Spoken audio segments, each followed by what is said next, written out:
is the General Manager of India, Sri Lanka, and Bangladesh for AirAsia, and head of the FICCI delegation.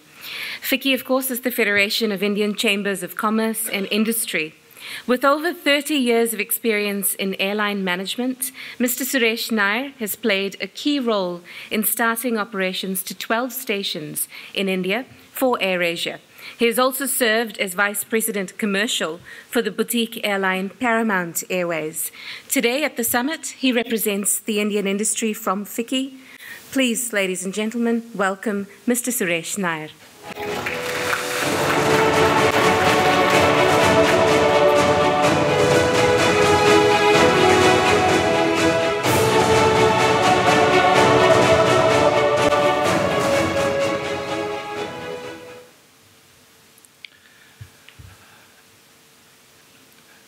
Minister Silesia, Honorary Consul, High Commissioner of India in New Zealand, His Excellency Sanjeev Kohli,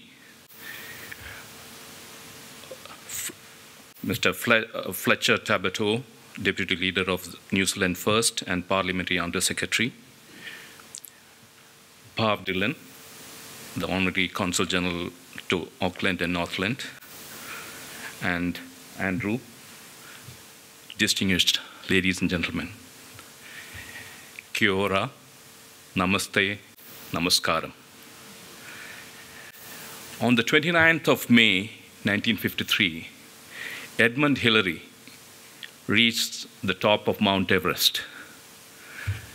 That, I should think, was the start of the contact from New Zealand to India. I was told that in the 1800s, Indian immigrants came to New Zealand. I would assume that Sir Hillary flew into some part of India to go up to Mount Everest. And he must have been the first New Zealander tourist to come to India.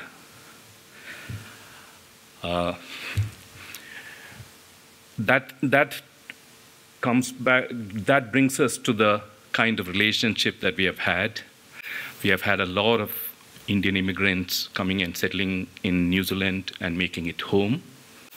And now we are strengthening these ties even more.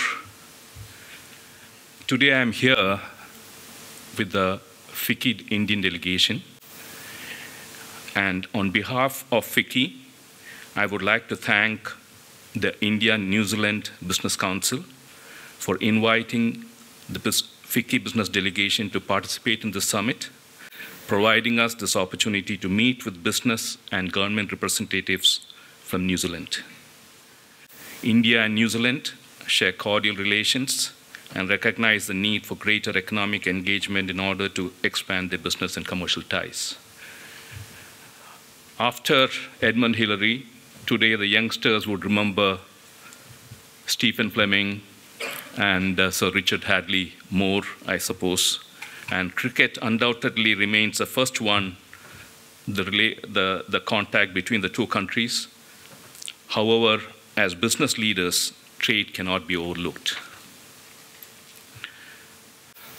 Friends, I come from the aviation sector, and I see the demand for the direct flight to New Zealand from India.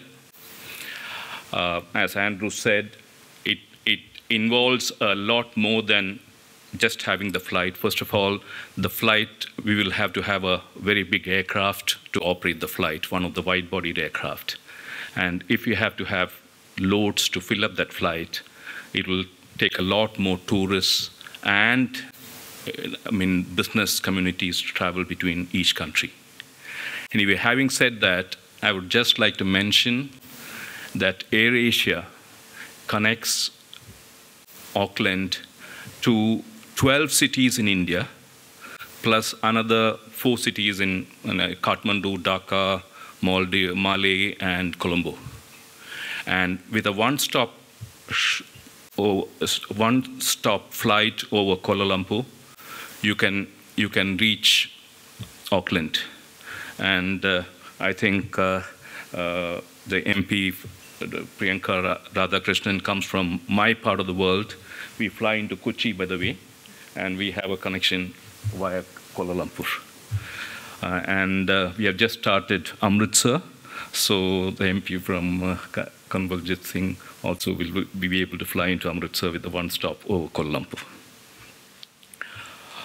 The domestic aviation sector in India is the third largest in the world, and it is expected to become the largest in the next 10 to 15 years. We have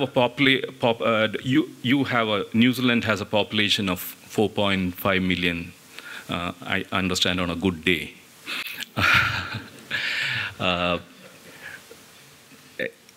Just for your information, 25 million people travel on the Indian railway system every day in India.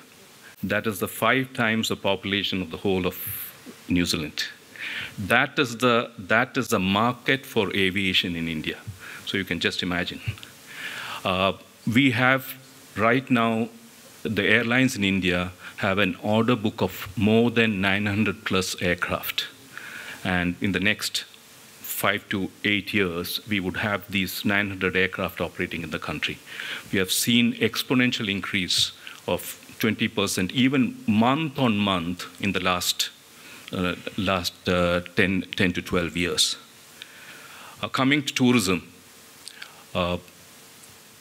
I spent last 5 days in looking around South Island and a part of North Island. I think this is the most beautiful country that I've ever been to. I've been to quite a few countries. And you really do not need to sell tourism. I mean, I see that Shah Rukh Khan, our superstar, is promoting New Zealand. And once having come here and seen the place, I really don't think that you tell me how many numbers of tourists that you want, and they will be here. Because we have large number of tours, and I know that you will be looking at high-end tourism. I'm making a presentation on the tourism and the aviation side later on in the afternoon, so I will be able to explain it better at that time. As far as technology is concerned, all of you know that India and New Zealand have got immense opportunities. 250 million mobile phones of Vodafone. We have 800 million plus mobile phone owners in the country. Out of 1.2 billion, we have 800 million mobile phone owners. I always say this, that India has a way of doing a double promotion. We intake the latest technologies all the time. Till the 1990s, we did not have color television.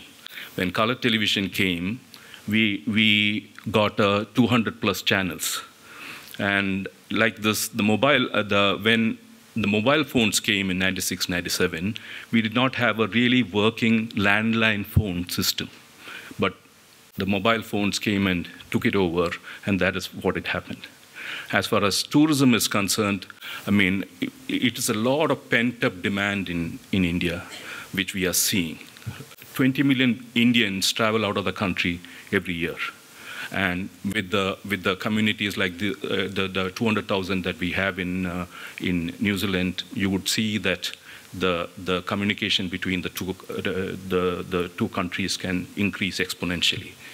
And technology-wise, we have got a team of startup experts who have come with me from Delhi and India. And they would be happy to share their knowledge and their inputs and tell you what is it that we can do together. And I'm sure your opportunities from the New Zealand side is also equally good, and we would have a terrific interaction in the day today, and we would learn much more about each other. I invite you to meet and interact with our delegation members. It is the right time to forge a new business relationship. I'm sure this summit will be very informative, productive, and enjoyable. Thank you very much.